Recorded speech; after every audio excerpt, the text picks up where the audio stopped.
आपके चरणों में कोटि कोटि प्रणाम। राधा वल्लभ श्री हरिवंश। महाराज जी, अधिकतर संत महात्माओं को जीवन में बुरे प्रारब्ध को ही काटते देखा गया है। क्या उनका कोई अच्छा प्रारब्ध नहीं होता या उसकी कोई चर्चा नहीं होती? सांप की केचुल की क्या चर्चा, सांप की केचुल की क्या चर्चा, समझ रहे ना। संतों का शरीर सांप की केचुल की तरह त्याज्य हो जाता है। उनको जो मिला वो ब्रह्मा को भी नहीं मिला है। ये बाहरी शरीर है, ढांचा है पांच भौतिक मायाकृत, इसका नाश होगा ही, किसी का हो। उनका आखिरी जन्म है, जो प्रारब्ध भोग है उसे हंसते हुए काट लेते हैं। उनको जो हमें शरीर मिला, तुम देख पा रहे हो, हमारे इस ढांचे को देख रहे हो कि किडनी फेल है, लेकिन हमको जो प्रियाजू के कृपा से शरीर मिला है वो तुम देख पा रहे हो। न तुम्हारी दृष्टि न ब्रह्मा की दृष्टि है, फिर संतों को क्या मिला कैसे जान पाओगे।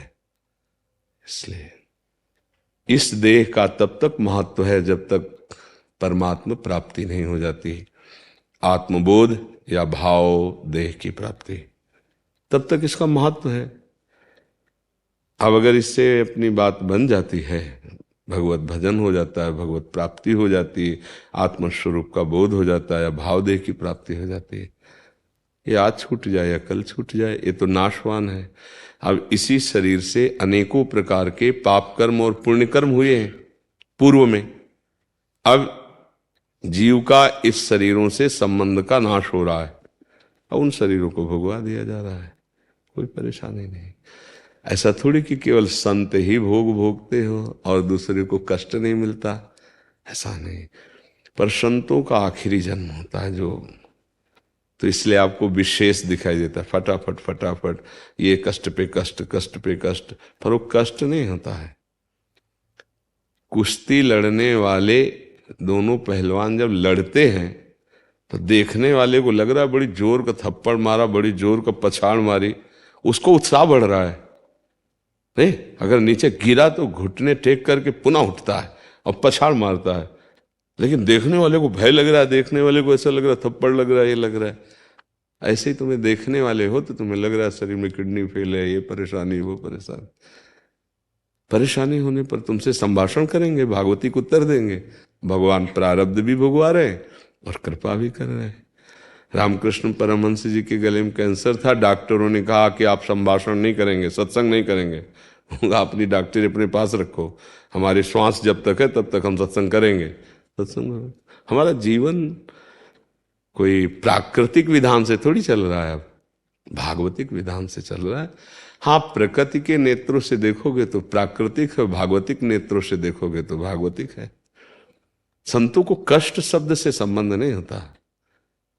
हाँ, कष्ट शब्द से संबंध सांसारिक पुरुष को होता है। उसको थोड़ी अनुकूलता मिली, हर्षित हो गया, प्रतिकूलता मिली, शोकित हो गया। और संत सुख दुखे समय कृत्वा लाभा लाभो जया जयो, जय पराजय में, लाभ हानि में, सुख दुख में समान भाव।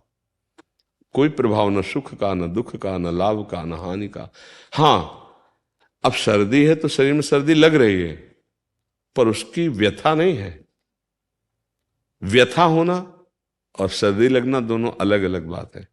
थप्पड़ मारेगा कोई, आभास है कि थप्पड़ लगा, पर उसकी व्यथा नहीं है। कोई गला काट देगा, आवाज बंद हो जाएगी, लेकिन मुझे छू नहीं सकता, हमारे स्वरूप को छू नहीं सकता। नैनम छिन्नन्ति शस्त्राणि नैनम दहाति पावका, न चैनम क्लेदयन्त्यापो न शोष्यति मारुता। फिर ये क्या, रोग आदि कैसे छू सकते हैं? जब अग्नेयास्त्र, वायवास्त्र, वरुणास्त्र हमें नहीं छू सकते, तो ये रोग आदि क्या छू सकते हैं? मकान में जाला लगा है, पड़ा रहे, छिपकली भी टलती रहे, क्या फर्क पड़ता है? तो ऐसे ही रोग है, ये जाले हैं, इधर उधर पड़े, क्या फर्क पड़ता है? अब ये क्षमता बिना प्रभु के आ जाएगी क्या? अभी आपको बता दिया आपकी किडनी फेल होने वाली है, फिर आपसे बात की जाए, कैसा आपका उत्तर रहेगा देख लो। और जरा चेहरा पहले फोटो खिंचवा लो पहले की, और फिर डॉक्टर जब बता दे कि आपकी किडनी फेल है तब फोटो खिंचवा लेना ना। हाँ, ऐसे ही संसारी पुरुष का स्वभाव और प्रभाव होता है, और भागवतिक पुरुष का ऐसा स्वभाव प्रभाव होता है, ना कभी उदास हुए जीवन में प्रभु की कृपा से, और ना अभी उदास है, और ना आगे उदास होना है। क्योंकि जिसके लिए दास बने थे, उसने उदासी खत्म कर दी। बात समझ ली? समझ पा रहे हो ना? हाँ, इस कपड़े के फट जाने के पहले यदि बढ़िया रेशमी कपड़ा मिल गया हो तो इसका कोई माप तो रहेगा क्या? भैया ये फटे दूध, हमारे पास तो है ही है ना, और जिसके पास ये ही है और उसकी खरोच लगेगी तो परेशान हो जाएगा। अर्थात ये पांच भौतिक देह में ममता आसक्ति किए हो, अब इसमें खबर आ जाए कि कैंसर हो गया, असाध्य रोग किडनी हो गई, अब आपका दिल फेल होने वाला है, फिर दिल से पूछो कि अब क्या हो रहा है। और यहां तो फेल ही है, सूचना की थोड़ी बात है। और पूछो दिल से पूछो तो दिल ही नहीं है, दिल तो दिलवर ने चुरा लिया। अब दुख सुख की बातें कहाँ रही? दुख सुख की बातें तो दिल में होती है और दिल तो दिलवर ने चुरा लिया। अब क्या दिल देकर दिल की सुख दुख की बातें किस मुख से कहिए? दिल तो दिलवर को दे दिया, प्रियालाल को दे दिया। अब क्या? थोड़ा भजन करोगे तो आगे जान जाओ। संतों को कष्ट, हाँ एक बात का कष्ट होता है, आपको दुखी देखकर। आपका दिव्य मनुष्य जीवन और आप विषयों में सुख दुख का अनुभव करते हुए भगवत विस्मरण करके जीवन जो व्यतीत करते हो, ये देखकर जलन होती है कि यार तुम सच्चिदानंद सुख को प्राप्त कर सकते हो, तुम भगवान को प्राप्त कर सकते हो, तुम ऐसे अवसर को व्यर्थ में खो रहे हो। इस बात का कष्ट, और संतों को कष्ट नहीं होता। सच्ची मानना, वो भले कांख रहे हो, भले पीड़ा में हो, पर उस समय भी परमानंद भगवान की स्फूर्ति हो रही होती है। उसी समय वो एक ऐसी जगह शीतलता में बैठे हैं जहां कोई भी दुख स्पर्श नहीं कर सकता। ये केवल प्रवचन की बातें नहीं है, संतों को दुख नहीं होता है। पर यह जरूर है कि जिसका अंतिम जन्म होता है उसका फाइनल फटाफट होता है, क्योंकि अब हिसाब किताब बराबर होना है ना, तो इसलिए बहुत कष्ट देखा जाता है, बड़े बड़े सिद्ध महापुरुषों में देखा जाता है। तो वो कष्ट बाहरी होता है क्योंकि इस तन के द्वारा पाप हुए हैं। इस जन्म में, पूर्व जन्म में बड़े बड़े पाप हो गए, चूक हो गई, गलती हो गई। अब हम भजन में लगे हैं, अब हमारा भजन भगवत प्राप्ति के मार्ग में जा रहा है। अगर हम उनको मिटाना चाहें तो मिटा सकते हैं, पर फिर बाधा पड़ जाएगी, फिर और जन्म लेना पड़ेगा, क्योंकि खर्चा कर रहे हो ना। तो फिर इसीलिए निष्काम भजन भगवत प्राप्ति कराता है कि हमें जो कष्ट आ रहा है उसे हम भोग रहे हैं। डॉक्टर रूप से भगवान औषधि रूप से हमको संभाल रहे हैं, उससे हम अपना संभल रहे हैं और भजन का प्रयोग कर रहे हैं भगवत प्राप्ति के लिए, जगत मंगल के लिए। तो ऐसे चलता रहता है। उसको ये न देखे कि संतों को इतना कष्ट क्यों मिलता है। नहीं, संतों को कष्ट नहीं मिलता है, भगवान अपनी गोद में रखे रहते हैं। देखो प्रहलाद जी को कितना कष्ट दिया गया, लेकिन प्रहलाद जी को कोई कष्ट हुआ क्या? ठाकुर हरिदास जी को 22 बाजारों में कोड़ों से मार मार कर खाल खींची गई, तो क्या उनको कष्ट था क्या?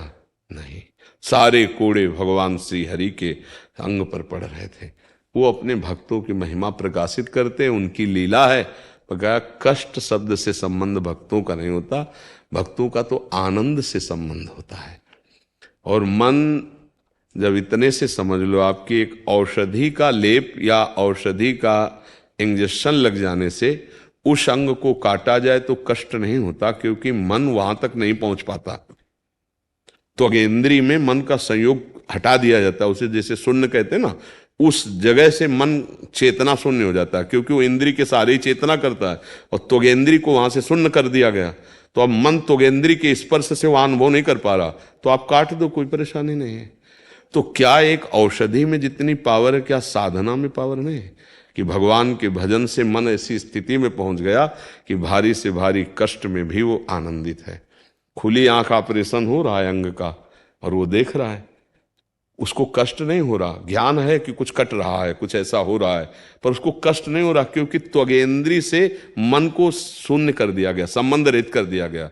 और दुख सुख का अनुभव कराने वाला मन, अब बाद में जब वो त्वगेंद्रिय का संसर्ग हुआ, वो औषधि हटी, तब पीड़ा प्रारंभ हो गई। तो समझ रहे, भगवान ने जितनी औषधियां बनाई, भगवान की तो बनाई हुई है, उन सब औषधियों में जो पावर है वो भगवान से है। ऐसे भगवान में यदि हमारा मन लग गया तो क्या हम बड़े से बड़े कष्ट को मुस्कुरा के नहीं सह सकते? सह सकते हैं, पर हमारा असलियत में मन लगना चाहिए। मन प्रभु में लग जाए तो सब कुछ सह जाएंगे। ठीक है? हाँ, भगवान सहन शक्ति प्रदान करते हैं। एक बार माधवदास बाबा जी को संग्रहणी रोग जो बार बार शौच वाला होता है, तो अब 10-20 शौच हो जाए तो आदमी ढीला ही पड़ जाए। उनके कई दिन से शौच हो रही थी, तो आंख खुली तो देखा एक नवकिशोर बालक पीतांबर का साफा बांधे शौच की लंगोटी बार बार समुद्र से धो के ऐसे फैला रहे, सूखी लंगोटी कमर में बांध रहे। बाबा ने देखा, रे ये तो श्री भगवान है स्वयं। उनका प्रभु आप क्यों? तो बोले तुम्हारा कोई और है क्या? उनका प्रभु आपके सिवा तो कोई नहीं। तो कहा जिसका मेरे सिवा कोई नहीं होता तो मैं ही स्वयं सेवा कर। भगवान के कितने पार्षद हैं, जय विजय कितने महान, लेकिन भगवान पार्षदों को आज्ञा नहीं की, आप स्वयं आकर। तो माधवदास बाबा ने कहा प्रभु आप प्रारब्ध नष्ट कर देते। मान लो आपको सेवा ही कर ली थी तो ये शौचे का रोग ही हटा देते। बोले नहीं, सिद्धांत का पालन करना है। हम तुम्हारी सेवा कर लेते हैं, तुम प्रारब्ध भोग लेते हो, शरीर छूटेगा, हमारे धाम आ जाओगे। अगर प्रारब्ध बचा तो फिर अगला जन्म होगा। इसीलिए बड़े बड़े संतों को ज्यादा से ज्यादा यहां भोगते नजर आया जाता है, क्योंकि उनका आवागमन चक्र का हिसाब एकदम खत्म। और जिस समय वो दुख का भोग रहे होते हैं, उसी समय परमानंद उनके हृदय में होता है। तुम जान लेना, एक अद्भुत आनंद, एक अद्भुत सुख होता है। संसारी पुरुष जब दुख भोग रहा हो तो उससे मिलकर बात करना, और जब कोई संत दुख भोग रहा हो फिर मिलकर बात करना। भाई जी महाराज बहुत पीड़ा में थे, बहुत कष्ट में थे, उनके भी उदर में कैंसर था। तो श्री सीताराम ओंकारनाथ जी महाराज आए मिलने के लिए। तो उनके पार्षदों ने कह दिया कि भाई जी महाराज बहुत अस्वस्थ और कष्ट में है।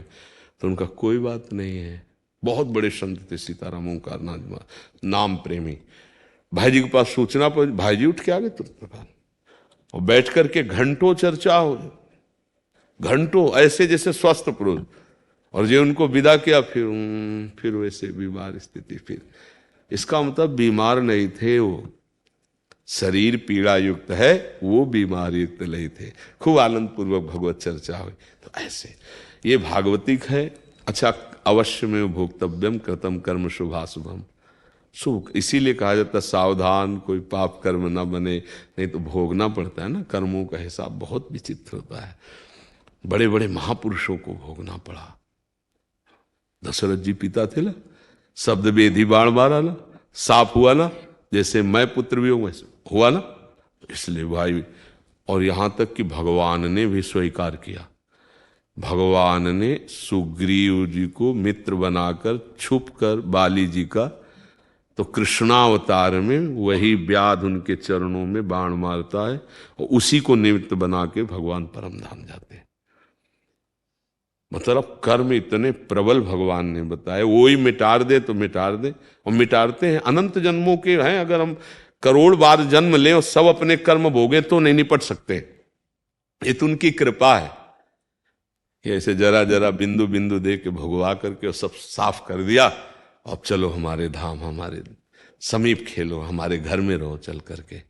तो भगवान की कृपा। इस रहस्य को समझे, दुख से उबे ना, घबराए ना। भगवान से कभी ये ना मांगे कि हमारा दुख मिटा दो। भगवान से ये प्रार्थना करे कि जिसमें हमारा मंगल हो वो विधान करो। यदि हमें दुख दो तो दुख के सहने की सामर्थ्य दो, यदि हमें विपत्ति दो तो उस विपत्ति को सहने की सामर्थ्य दो, और उस समय मैं आपको भूलूं नहीं, मैं इतनी करूं। फिर आप देख लेना, हर विपत्ति आनंददायक होती है, भगवान का स्मरण चल रहा है।